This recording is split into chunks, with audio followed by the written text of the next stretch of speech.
Hello student, कैसे हैं आप लोग। तो हम हमारे कोऑर्डिनेशन केमिस्ट्री के लेक्चर में फिर से कंटिन्यू होते हैं। जैसे कि आपने थंबनेल देख लिया होगा कि आज हम सीखने वाले हैं कुछ इंपॉर्टेंट टर्म जो कोऑर्डिनेशन केमिस्ट्री में आपको काम में आने वाले। लेकिन वो टर्म सीखने से पहले मैंने आपको कहा था कि हमने जो रिएक्शन देखी है उसमें क्या हो रहा है, तो सॉल्ट फॉर्मेशन हो रहा है। देखिए कैसे हमने अमोनिया मॉलिक्यूल लिया था NH3, ओके, वेयर नाइट्रोजन पे क्या थी, तो लोन पेयर थी, ओके। इसके ऊपर हमने H पॉजिटिव आयन लिया था, ओके। और मैंने कहा था जो लोन पेयर डोनर होता है according to Lewis acid base theory, वो होता है लेविस बेस, ओके। और जो लोन पेयर एक्सेप्टर होता है वो होता है लेविस एसिड, ओके। तो यहां पे नाइट्रोजन अपनी लोन पेयर हाइड्रोजन को डोनेट कर देगा and there is a formation of coordination bond, क्योंकि both the electrons are given by nitrogen atom and there is a formation of NH4 positive ion, ammonium ion, okay. अब हमको पता है, हमने इससे पहले 10th स्टैंडर्ड में भी पढ़ा है कि जब बेस और एसिड रिएक्ट होते हैं there is a formation of salt. किसका फॉर्मेशन होता है, तो सॉल्ट का फॉर्मेशन होता है, ओके। यानी ये जो रिएक्शन है ये कौन सी रिएक्शन है, तो neutralisation. This is neutralisation reaction. अब ये हमने पढ़ लिया था कि जब भी कोई एसिड और बेस रिएक्ट होता है there is a formation of salt. अब ये सॉल्ट किस फॉर्म का होता है, there are 3 types of salt. तो वो जो सॉल्ट्स है उसके बारे में हम आगे आने वाले लेक्चर में पढ़ेंगे, तो इस लेक्चर में आखिर तक कंटिन्यू रही। तो देखिए स्टूडेंट, सबसे पहले हम पढ़ने वाले हैं सॉल्ट के बारे में। अब देखो हमको पता चल गया है कि जब भी कोई एसिड और बेस रिएक्ट होता है there is a formation of salt, okay. अब सिंपल, सबसे सिंपल सॉल्ट हमने आज तक जो देखा है वो है NaCl। अगर हमने सोचा कि NaCl कैसे प्रिपेयर होगा, तो मैं FCl एक एसिड लूंगा, उसके ऊपर NaOH डाल दूंगा and there is a formation of NaCl salt plus water, ठीक है। अब ये जो सॉल्ट है ये सबसे सिंपलेस्ट सॉल्ट है, क्योंकि इसमें एक ही कटायन और एक ही अनायन है। This is called as simple salt. इसको हम कौन सा सॉल्ट कहेंगे, तो सिंपल सॉल्ट। तो जब कभी किसी भी सॉल्ट में सिर्फ एक ही कटायन और एक ही अनायन होगा तो उसको हम कौन सा सॉल्ट कहेंगे, सिंपल सॉल्ट कहेंगे, ठीक है। तो ये सिंपल सॉल्ट के बाद हम देखेंगे डबल सॉल्ट। डबल सॉल्ट इसको मैं कहूंगा single salt,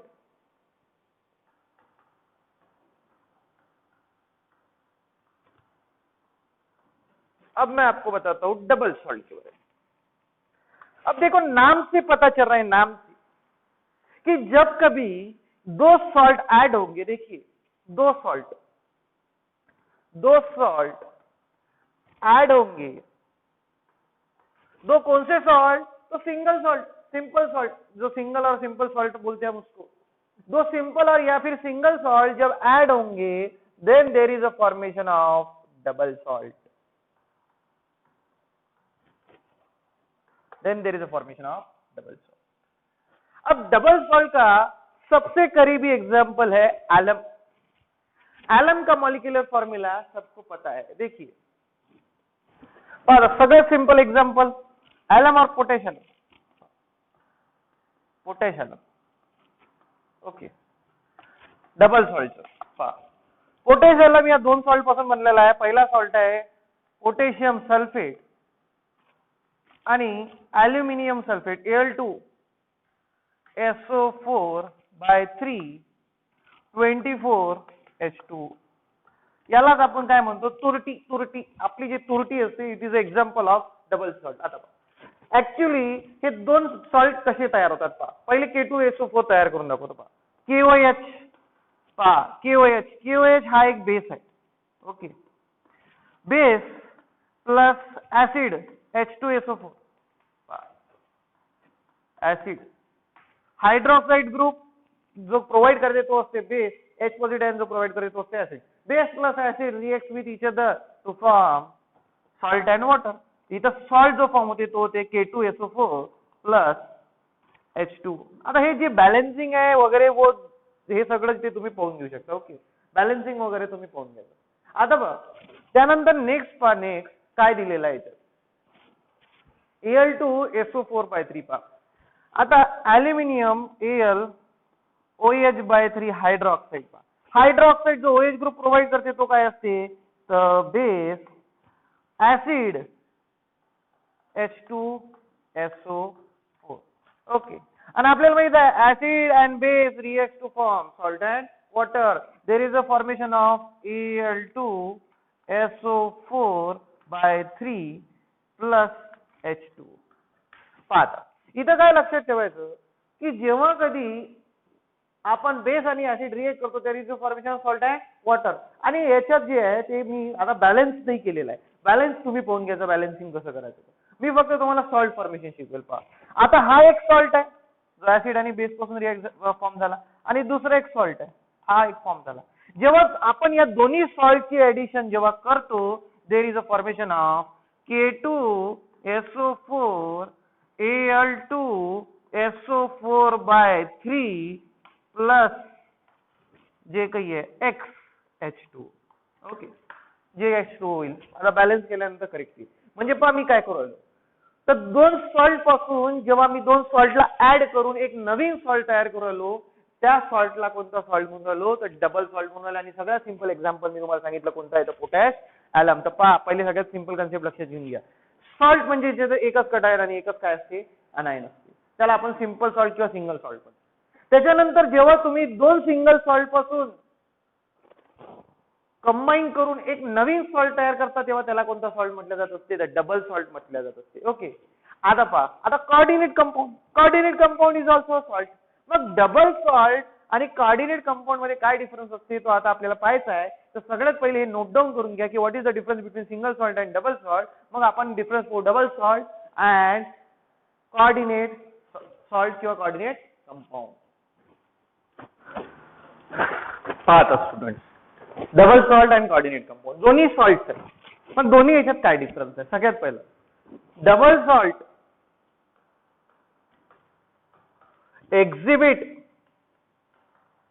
exhibit in solid state. Double salt हा फक्त आणि फक्त सॉलिड स्टेट मध्ये एक्झिबिट होतो. बाकी लिक्विड गॅसियस मध्ये एक्झिबिट होत नाही. It exhibit in solid state. But this salt exhibit in solid as well as liquid state.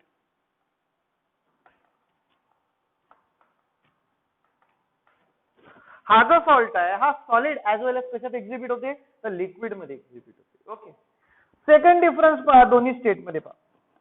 Double सॉल्टला जेव्हा तुम्ही वॉटर मध्ये डिझॉल्व करता it breaks into constituent particle. म्हणजे तुम्ही ऍलम तुरटी पाण्यात टाका तो ब्रेक होते त्याच्या कॉन्स्टिट्युएंट पार्टिकल. म्हणजे दोन्ही सॉल्ट एकामेकापासून वेगवेगळे होतात. पण कोऑर्डिनेट जो कंपाऊंड असते हा कोऑर्डिनेट कंपाऊंड कधीच ब्रेक होणार नाही. तर पहा when it dissolve in water, when it dissolved in water, it dissociates into ions किंवा or in constituent particles. In constituent particles. ज्या सॉल्ट पासून तो बनलाय त्या सॉल्ट मध्ये तो डिसोसिएट होऊन जाते, म्हणजे तुटून जाते. K2SO4 Al2SO4/3 आहे, तर K2SO4 वेगळा चालला जाते, Al2SO4/3 वेगळा चालला जाते. कोऑर्डिनेट कंपाऊंड बद्दल जर आपण बोललो तर it do not dissociate into its constituent ions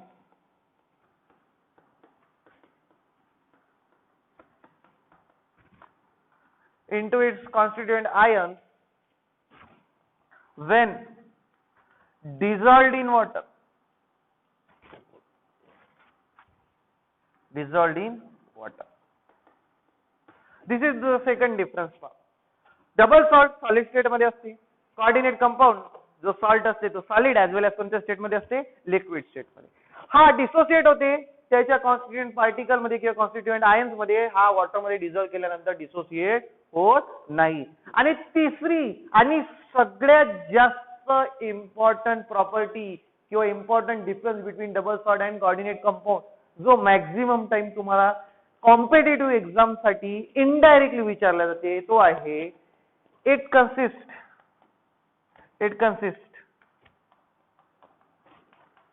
only one valency.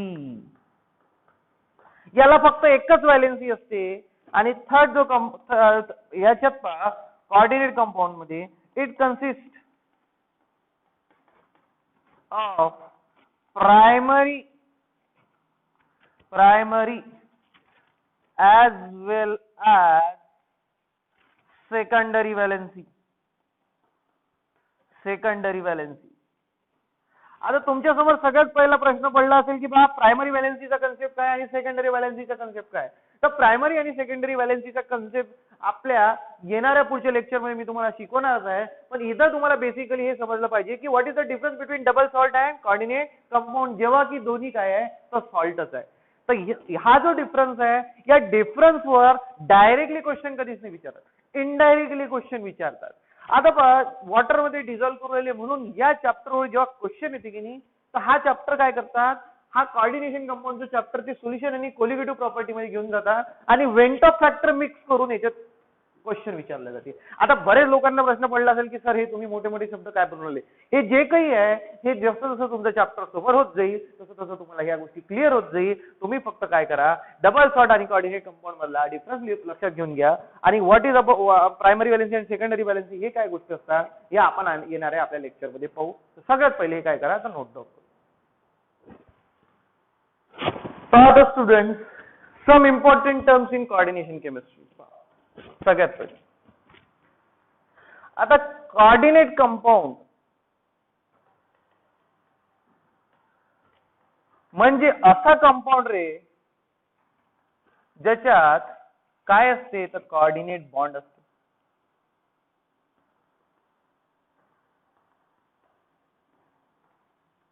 Okay, ज्याच्यात कोऑर्डिनेट बॉन्ड प्रेझेंट आहे त्याला आपण कोऑर्डिनेट कंपाऊंड म्हणतो.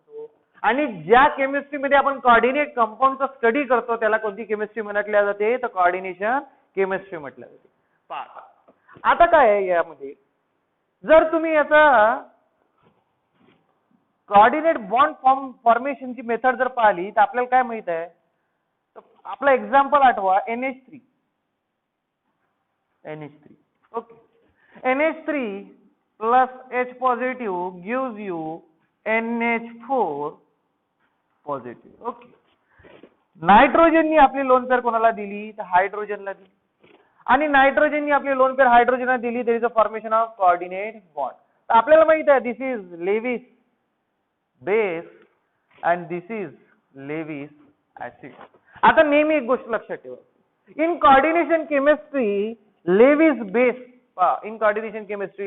Base is called as ligand. त्याला काय म्हणायचं, लिगॅंड. ओके, पहा कोऑर्डिनेशन केमिस्ट्री मध्ये जो lone pair of electrons donate करते त्याला आपण नेहमी काय म्हणत असतो, तो लिगॅंड म्हणत असतो. पहा, the electron donor or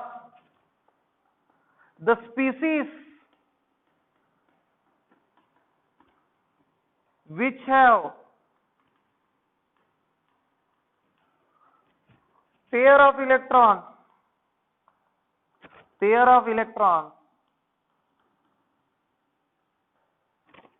available for the donation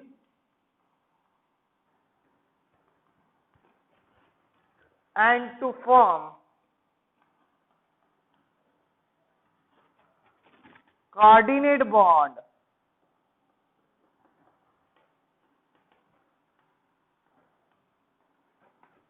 is called as ligand.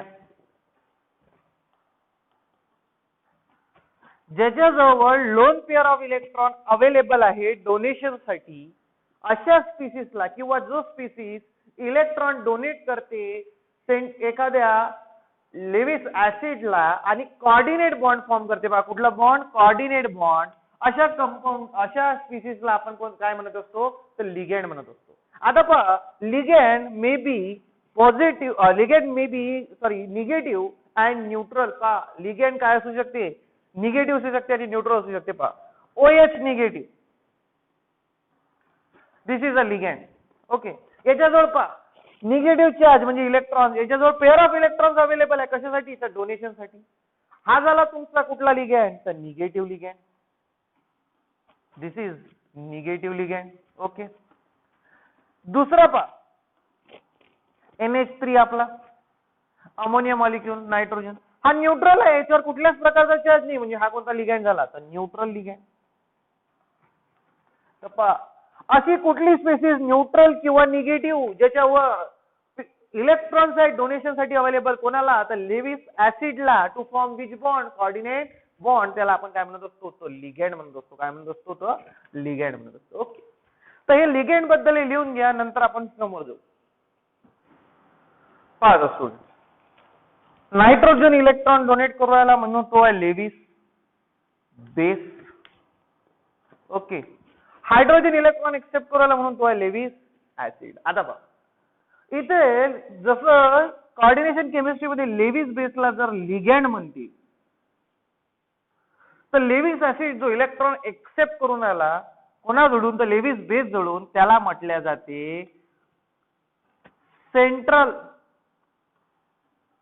Metal atom और central metal ion.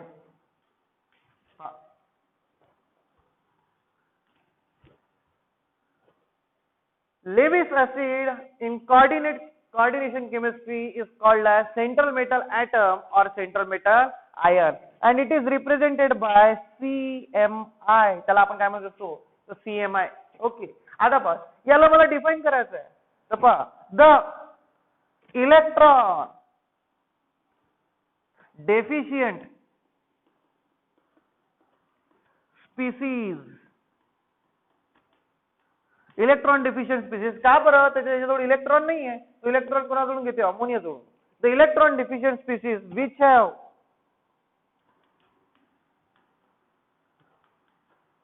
Vacant orbital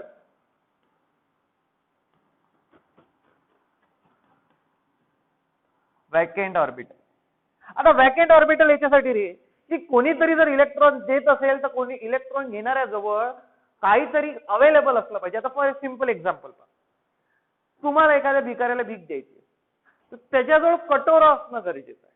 तसंच इथं लेविस बेस हा लेविस ऍसिडला इलेक्ट्रॉन दान देऊ राहिला मग दान देऊ राहिला तर त्याला कशात तरी द्यायला लागेल मग ते त्याच्याजवळ काय अवेलेबल असलं पाहिजे तर वॅकंट ऑर्बिटल. आणि ऑर्बिटल आपल्याला माहिती आहे ऑर्बिटल म्हणजे काय तर जिथे इलेक्ट्रॉन अवेलेबल असतात त्याला आपण काय म्हणत असतो ऑर्बिटल. तर याच्याजवळ काय असलं पाहिजे याला काय असलं पाहिजे सेंट्रल मेटल ॲटमला तर वॅकंट ऑर्बिटल असलं पाहिजे. जर कोणी दान देत असेल तर त्याच्याजवळ कटोरा असणं गरजेचं आहे तर त्या कटोऱ्याला आपण काय म्हणतो इथं vacant orbital. The electron deficient species which have vacant orbital to accept electron from Lewis base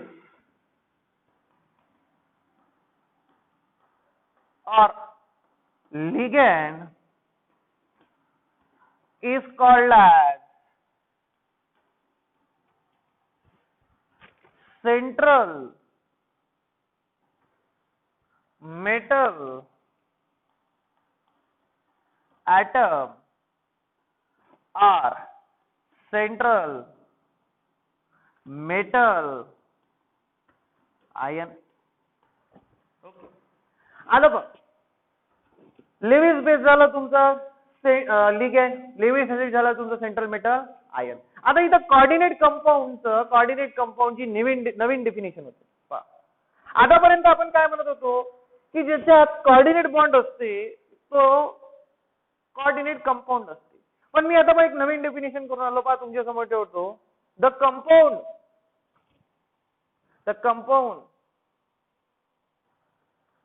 in which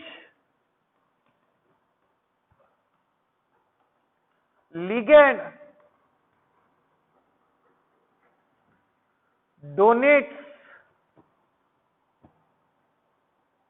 किंवा लिगँड्स म्हणू आपण, एक नसते मल्टिपल असते, donate electron to central metal atom. आता शॉर्टकट मध्ये लिहितो, सेंट्रल मेटल ॲटम और सेंट्रल मेटल आयन. जेव्हा लिगँड डोनेट करा इलेक्ट्रॉन कोणाला, सेंट्रल मेटल ॲटमला किंवा सेंट्रल मेटल आयनला, टू फॉर्म कोऑर्डिनेट बॉन्ड,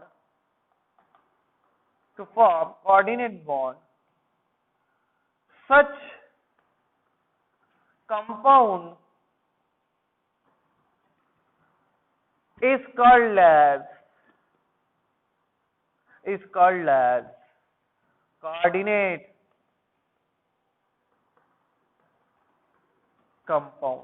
अशा कंपाऊंडला कोणतं कंपाऊंड म्हणायचं तर कोऑर्डिनेट कंपाऊंड. ज्या कंपाऊंड मध्ये लेविस बेस म्हणजे किंवा लिगॅंड, लेविस ऍसिड म्हणजे सेंट्रल मेटल ॲटम किंवा सेंट्रल मेटल आयन याला इलेक्ट्रॉन देते आणि इलेक्ट्रॉन दिल्यानंतर त्यांच्यात कोऑर्डिनेट बॉन्ड फॉर्म होते, अशा कंपाऊंडला कोणतं कंपाऊंड म्हणायचं तर कोऑर्डिनेट कंपाऊंड. तर हे जे इम्पॉर्टंट टर्म्स आहे लिगॅंड, सेंट्रल मेटल ॲटम किंवा central metal ion, coordinate compound, हे आपल्याला समजायला पाहिजे. हे आज आपण आपल्या लेक्चरमध्ये आज समजून घेतलेलं आहे. उरलेला भाग आपण आपल्या येणाऱ्या पुढच्या लेक्चरमध्ये